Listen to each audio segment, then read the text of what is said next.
Staying lean and shredded year round. What's up, 2.0 family? Let's talk a little bit of health and fitness, diet, and that kind of stuff. I've done a lot of videos recently on calisthenics and that kind of stuff, and it seems like this really interests you guys. So I kind of want to walk you through like what I eat in a typical day and how that's changed over the last 10 years. Just to get everybody up to date real quick, I was pretty much plant-based for a very long time up until recently. I started having some like stomach and intestinal issues, maybe with like bacterial imbalances or something. So I decided just to flip. I started eating like primarily meat and eggs. It's been about 2 or 3 months. It seems like my skin is pretty much back to normal now, which is, thank God, because that shit was really uncomfortable. I'm getting my color back, right? I'm normally pretty dark. But I wanted to walk you guys pre being plant-based, and now post, like what I do and some of the rules we can say that I live by to really stay lean year round, because I'm not one who really fluctuates a lot in weight.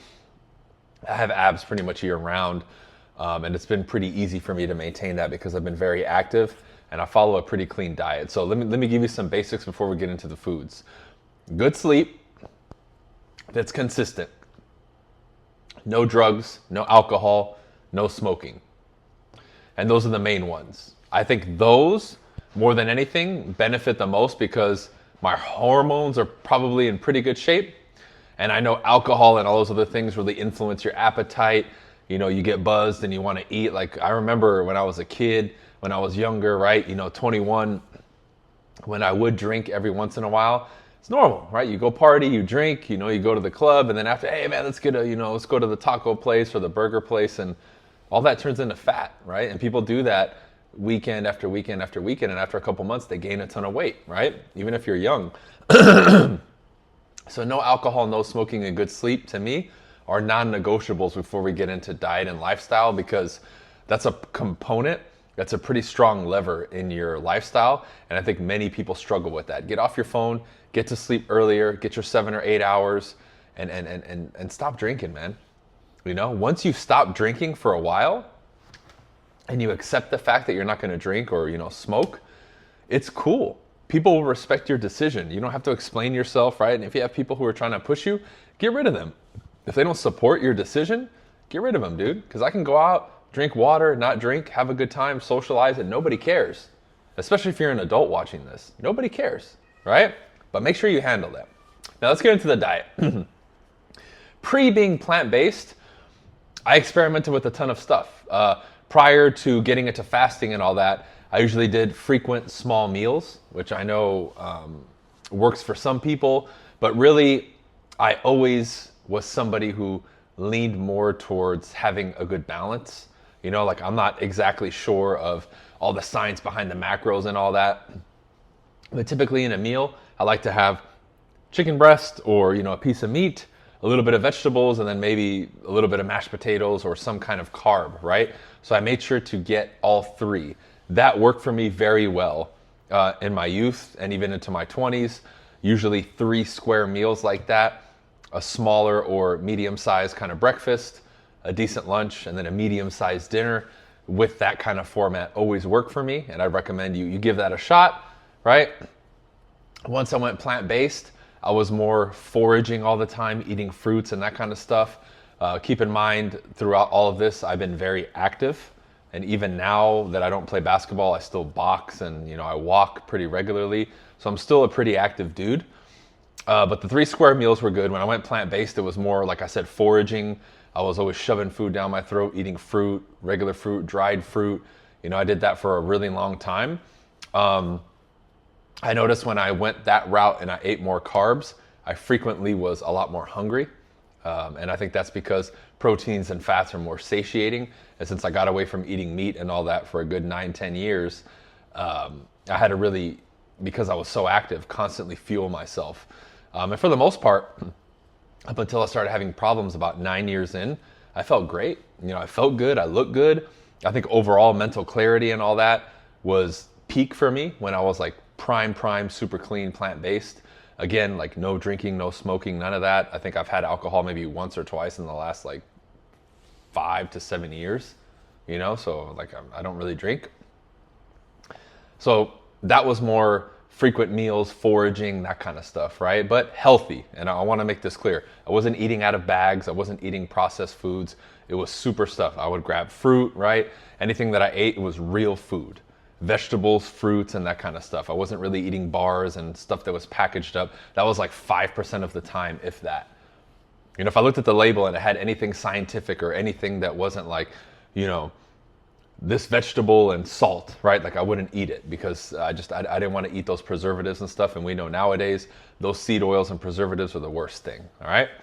Now moving forward, now I'm more on the OMAD, right? Eat one meal a day, I think it's what it's called. Or I have a very short window, like 2 or 3 hours where I eat most of my food. Every once in a while I'll fluctuate from that, but like 5 out of the 7 days of the week, I'm usually fasting through the morning. I work out and then I'll eat anywhere between like 12 and 4. And that's it. The rest of the day I'm just having water and drinking tea. You know, I'm walking, I'm working out most days. I do boxing 2 or 3 days a week. I'm running sprints those days too. I'm really active still. So, but that seems to work very well for me. The intermittent fasting, the small 1 meal a day, that small eating window seems to work very well. Again, I've tried all 3 and I've had success with all 3, right? Like you guys see my videos, I'm still ripped. I stay sub 10% body fat pretty much year round. I was my leanest probably a couple years ago where I was probably floating around 7-8%. Right now I'm not as active and I'm eating a little bit more, but I've been slowly kind of cutting down because I've been doing the OMAD, intermittent fasting a little bit more and being more conscious about my portions because I was a professional athlete before. I played basketball overseas and I've always had a crazy appetite. Like even now, I would say most days I'm still smacking 3,000-4,000 calories, just like in meat and eggs for sure, because I eat so much and I have a really big appetite. But like as you guys see, you know, I'm still super lean. I don't look too bulky, but I'm really active. I'm walking a lot, right? I'm doing calisthenics. I'm doing a lot. So I've had success with all 3, but really the main focus is sleeping good, not smoking and drinking and all that, right? And making sure that you're eating clean food. I think that's the main thing. If you guys do that, I think that's 70-80% of the battle. Because the only other thing that I've added or taken note of is throughout the day, I'm really active. I walk a lot, I move a lot, I'm always fidgeting. Like I'm never just sitting still. Even if I decide to play a video game, right? Every couple minutes I'm getting up and I'm moving. If I have a phone call here at the house, this is my downstairs of the house, call my parents, I'll walk back and forth, right? And I think that activity in combination with good sleep, no alcohol, and eating clean food is really the key. Again, now, if you want to take it to the point where you guys are going to be a bodybuilder or you want to get down to like 5% body fat or something like that, you're probably going to have to start weighing your food, measuring your calories and all that. But I think most people could get around 10%, 12%, you know, body fat without having to do all that stuff if you just follow some of the basics that I said, regardless of what your genetics are. Because once you do that regularly, and this is the key, people don't do it long enough. You're not going to do it for 2 weeks after living your whole life eating like shit and not moving and expect to look like a god. You're going to have to do it for months and months and months and months. And after a while, you're going to start to see a shift because that 20 years of damage you've done may take a year or 2 to reverse. We need to stop, you know, getting blinded by all these, well, you know, this and that, and I want to lose weight quick, and this guy got a 6-pack in 30 days. Stop with that nonsense. I deal with that on the business side with all the people that I coach and help. Stop going for the cheat code that's 30 days. Like, that's not going to work, dude. If you've never had a 6-pack that never looked good, you can't expect to, again, be a chiseled god in 30, 60 days. It's just not going to happen. Follow what I said in this video. Move more, eat clean food, sleep well, stop drinking and smoking. And I guarantee you in 60 to 90 days, you'll start to see a big difference. Because the only other factor that I want to add here is I don't stress about stuff. I'm relaxed most of the time. I'm very even keel in an emotional state. And for many of you, that's the number one reason that you eat like crazy and that your hormones are off and your cortisol levels are through the roof is because you stress yourself out. You need to really develop that emotional intelligence. And that's just personal development. That has nothing to do with diet. But it definitely contributes. Okay, so I was kind of general in this video. I'll do more specific stuff, maybe diving into each one. If this is something you like, let me know. But if you guys follow me like on Facebook and Instagram day to day, you'll see more like what I do. Like earlier today, right? I went to the boxing gym at like 8:30, 9 a.m., got my workout in, and then in the afternoon after my second meal, I went for another walk, for a 45-minute hour walk. That was my activity today. And then right before here, I decided to eat for a third time, which I don't normally do. I made some more ground beef and I ate it, right? So I know for a fact today I ate at least probably like 4,000 calories, burned a lot, but I don't do that every day. And most days I only have that one meal. But that day to day, like you following me day to day, you'll be able to see a lot more. Okay, so that's it for this one, guys. If you enjoyed it, let me know. I really like this channel and I think it has a lot of potential, so I'm going to start being a lot more active on it. All right, peace.